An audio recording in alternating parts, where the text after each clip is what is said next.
انہوں نے اعلان کیا کہ اس کیس کو عدالت میں لے کے جا رہے ہیں. نہ ہی کسی کے خلاف کوئی کارروائی کرے گا کیونکہ اس کو پتا ہے کہ وہ خود جھوٹ بول رہا ہے. نہیں، درجنوں تحفے تھے، ان کی مالیت اربوں روپے میں بنتی ہے، اور خود تم نے ایک بت تراشا ہوا ہے، دن رات اس کی پوجا کرتے ہو. کیا دوسروں کو بھی اپنے جیسا سمجھتے ہو؟ صرف کرسی کے لیے آپ نے سڑکوں پہ عوام کا جینا مرنا حرام کیا ہوا ہے. کہ ہو سکتا ہے اس قافلے میں کچھ ایسے لوگ بھی شامل ہو جائیں جن کے پاس اسلحہ یا دوسرے خفیہ. میرا عمران خان اور اس کے سوشل میڈیا والوں صرف ایک ہی سوال ہے. بسم اللہ الرحمن الرحیم. السلام علیکم. تحریک انصاف کی مکاریاں ہر گزرتے دن کے ساتھ مزید واضح ہو رہی ہیں. ایسے ایسے کارنامے سامنے آ رہے ہیں جنہیں دیکھ کر انسان کانوں کو ہاتھ لگانا شروع کر دیتا ہے. صبح اٹھو تو روز کوئی نیا کیس سامنے آ جاتا ہے.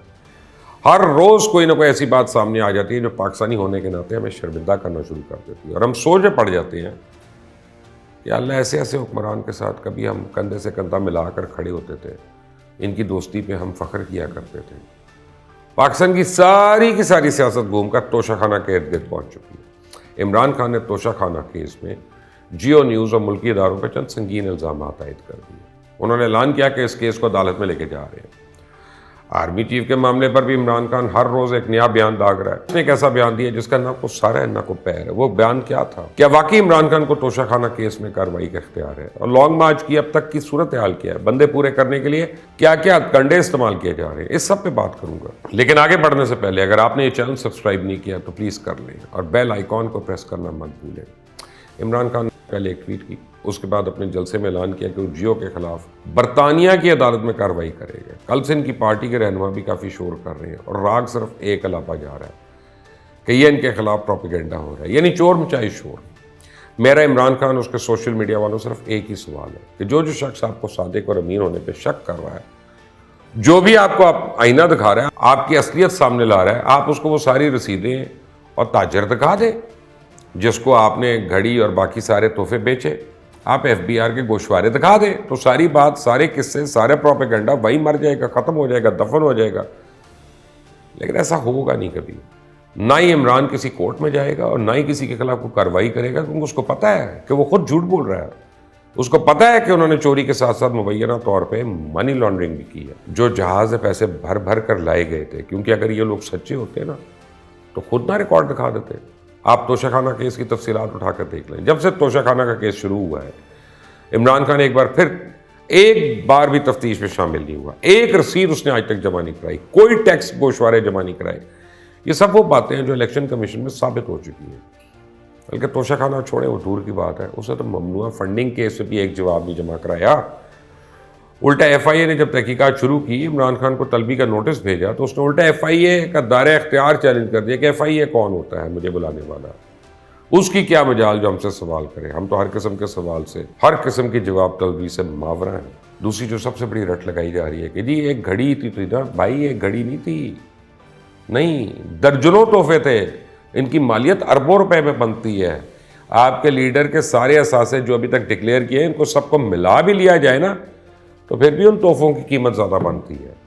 یعنی اس بھونڈی اور اوچھی دلیل کو اگر دیکھیں تو اس حساب سے تو کل اگر عمران خان یا کوئی اور وزیر اعظم برطانیہ جاتا ہے، مثال کے طور پہ اس کو برٹش پرنس جو ہے وہ کوہ نور کا ہیرا گفٹ کرتا ہے اور وہ آگے اس کو 2 لاکھ جمع کرا کے باقی اونے پونے داموں بیچ دے، کیا اس کے اندھے پیروکار یہ دلیل دیں گے کہ ہیرا ہی تو تھا نا، بیچ دیا تو کون سی قیامت ٹوٹ پڑی؟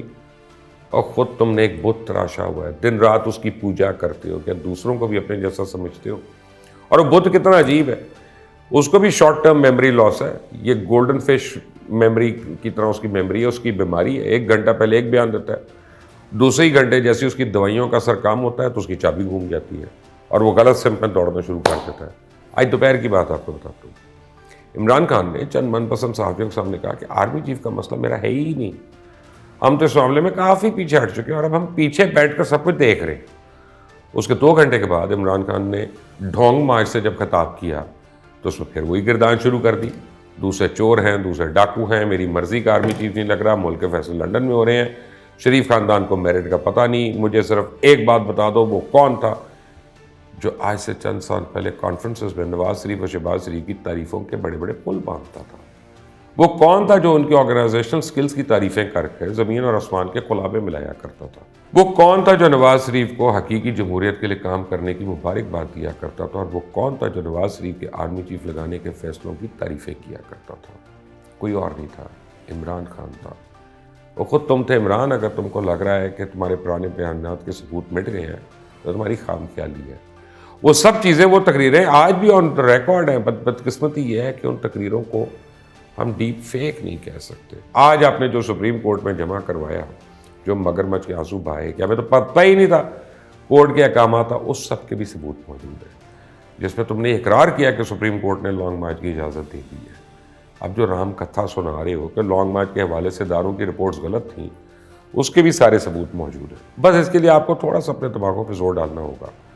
آپ کو یاد کرنا ہوگا کہ آپ خود میڈیا کے سامنے بھائی صاحب یہ اقرار کرتے تھے کہ آپ اس ملک کے ادارے اور ان کی معلومات پہ کوئی شک نہیں کر سکتا۔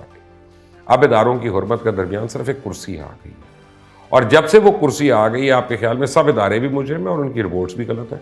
صرف کرسی کے لیے آپ نے سڑکوں پہ عوام کا جینا مرنا حرام کیا ہوا ہے، اور خود بڑے سکون سے زبان پارک میں سینکڑوں بندے کی سیکیورٹی کے اثار کے باوجود گھر کو بم پروف بنانے کی محنت ہو رہی ہے اور تقریریں باہر کر رہے ہیں۔ وہ دن ایسے آ گئے ہیں کہ تقریر سننے والا ہی کوئی نہیں، کوئی گھنٹے کے بھاشن پہ کان نہیں دھر رہا۔ آپ یوٹیوب دیکھیں، صرف 100-200 بندہ سننے والا ہوتا ہے۔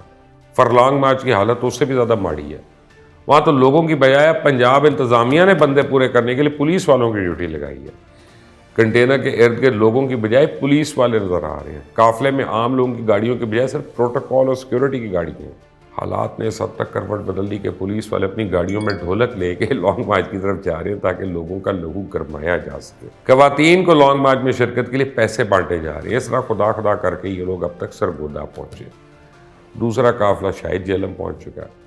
پشاور، مردان اور لوئر دیر سے بھی کچھ لوگ راولپنڈی کی طرف آ رہے ہیں، جن کے بارے میں آپ کو پہلے بتا چکا ہوں کہ ہو سکتا ہے اس قافلے میں کچھ ایسے لوگ بھی شامل ہو جائیں جن کے پاس اسلحہ یا دوسرے خوفناک ہتھیار موجود ہوں۔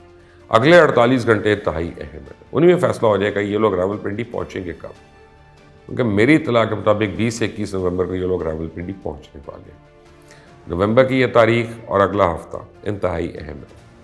ابھی تک آرمی چیف کی سمری پر بھی اس دوران وزیر اعظم کو بھجوائی جائے گی، انہی دنوں میں فیصلہ ہو جائے گا۔